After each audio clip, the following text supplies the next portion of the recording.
Keith, Lane didn't seem to think the A&M game would be made up at the end. Just where does that stand right now? What are you hearing?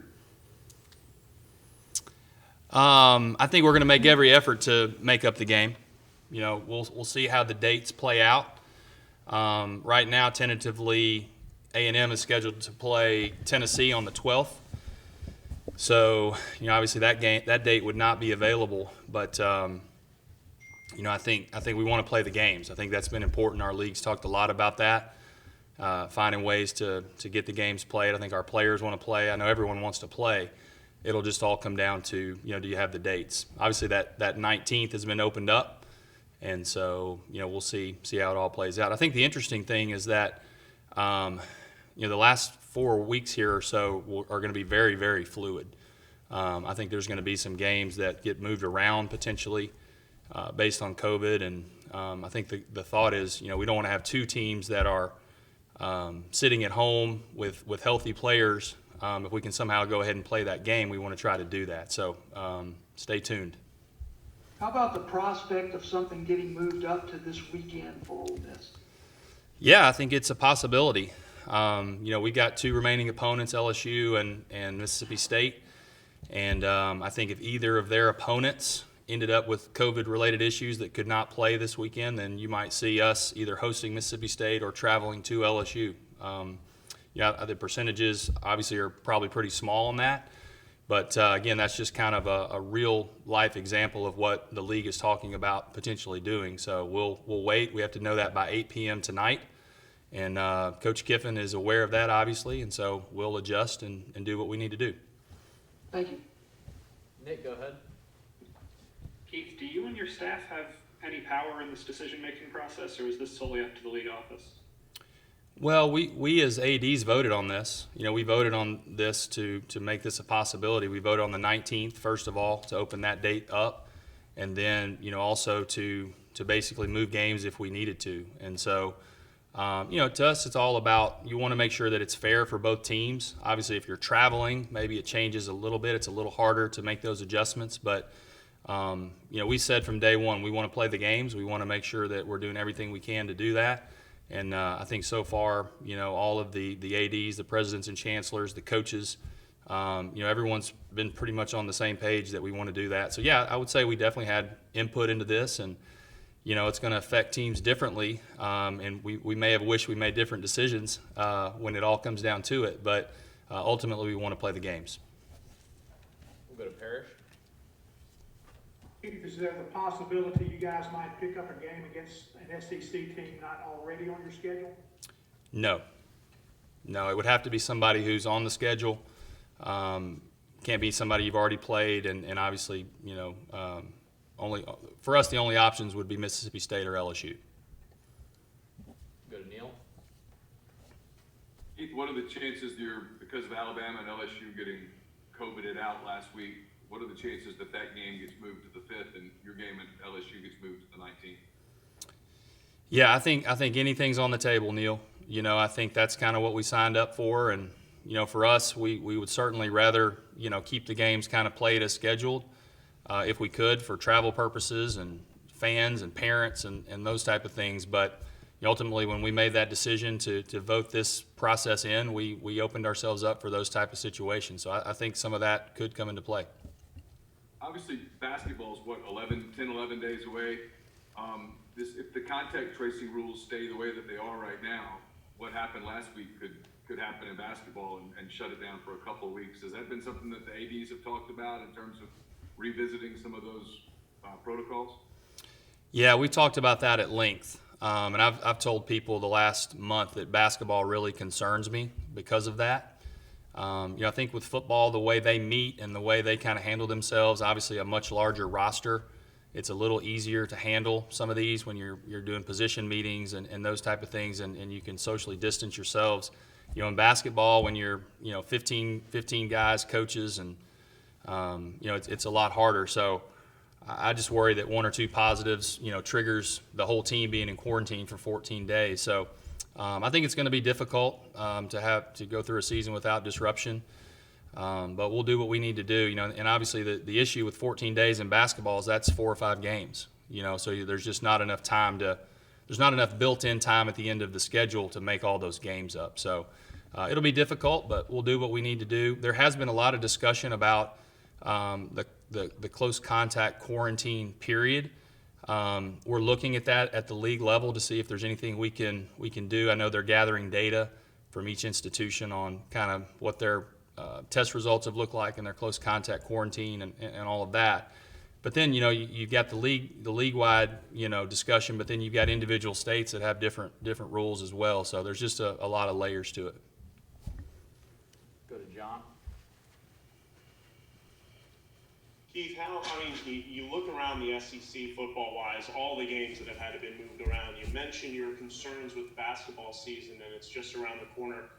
How mentally straining, how frustrating, how annoying, I guess, has the fall kind of been for you, your staff, and everyone involved? Obviously, you're trying to maximize it as much as you can and do what you can, but it's got to be annoying.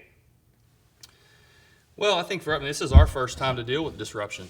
We've played 7 games, and that's 70% of the season. So I think for us at Ole Miss, it's been pretty seamless so far. And you look nationwide, and something like 85% of the games have been played. So that's a good thing, in my opinion. We knew there was going to be disruption. We knew that this was going to happen. But when you see our young people running around and getting to do what they love to do, to me, it's all worth it. I think that our staff would feel the same. I think, it's not just football. You've got soccer and volleyball and cross country, so many sports that are, student athletes that are getting to do what they love. So it's been hard. It's been challenging. It will continue to be challenging, probably even a little more in basketball, just like we just talked about. But ultimately, it's worth it, and we'll keep rolling. David, go ahead. Yeah, Keith, just to be clear, if by some slim chance there's an opponent added for this weekend, that will be announced no later than 8 p.m. tonight. Is that correct? Correct. Okay, thanks. Back to Nick. What happens, if anything, in the unlikely scenario that a game can't be rescheduled? Is it just a no contest and it never happened, or are there recourses that have to be taken? Yeah, it would be a no contest. We actually have scenarios where, if some teams played less games than others, championships could be based on winning percentages head-to-head. There's some protocols in place for that as well. And again, I think we all were prepared that this might happen, to know that all 14 teams might not get all 10 games played. And so, everybody seems to be a little up in arms that, we're getting hit by this, but I think it was anticipated. That's why we had all these discussions about this, all during July and August and making sure that we had, a way to fight through it and get through it to the championship game. So, I think, we're running out of days. If we have the amount of disruption, next week that we had this week, it just becomes a math problem. You don't have enough weeks. And, I guess you could extend the SEC championship game out. I don't think that's ideal to do. But I do think opening up the 19th was something that, ultimately I get the feeling that our players want to play. They want to play the games, and, I think that that's important. But, yeah, at some point I think you're going to run out of weeks, and you may end up with teams not getting the full slate of games in. I know it's not necessarily prudent to think this way, but is it better that this was a road game that's getting canceled so you guys can preserve your home games? Well, again, we hope it's just postponed. We hope that we're traveling at some point to College Station. I think for us, we want to play all of our home games. That's important. Only with 5 this year, and we want to get all those in. So hopefully the state game will happen, whether it's this week or next week. Looks like we got a good time slot for that one, 3 o'clock. So we want to make sure we get all the home games in. Go ahead, Neil. Keep kind of following up on that. I don't know how the TV contract works, but in the event that you don't play all of your allotted games, how does the TV money work? Well, unfortunately, it works probably like you think it will work. If we don't play the games, we don't get the money. And so, I think for us, certainly player safety and all those things are at the top of our list, and we want to make sure that we have healthy teams that are playing. But it's important to us that we play the games. And, I don't know the exact number, but, it's a huge number for every game that is missed. And if you think about it, we're already down a lot of games by just playing the 10 conference games. So you're already not, obligating all the obligations of the contract. You're not fulfilling those as it is. So I think our TV partners have been fantastic to work with. I think they've gotten some great content with an all SEC schedule this year. But you want to get the games in order to preserve as much of that as you can. This is going to sound like a little bit of an unfair question to direct it at you because you guys have played on schedule, but around the league, how confident are you that some of these decisions that are being made by individual programs are being made with the players in mind and not necessarily from a competitive advantage or competitive disadvantage standpoint? Well, I don't want to really speak. Like you said, I can speak to us, and the protocols that we're taking, and I know we want to play. We want to make sure that, that we're playing and competing, and we've been very fortunate. COVID hasn't hit us very hard this year, thankfully. I know talking with A&M and Ross that they have a legitimate problem. It's a contact tracing issue that those guys just don't come out of quarantine until the Sunday after we were scheduled to play. And they don't have enough numbers to play.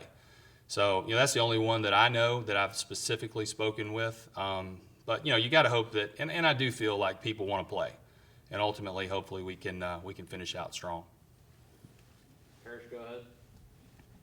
Keith, what would be the benefit of possibly playing the Egg Bowl this weekend? Is that just a matter of doing it when teams are healthy, or trying to make yourself available for a possible rescheduling date for someone else later?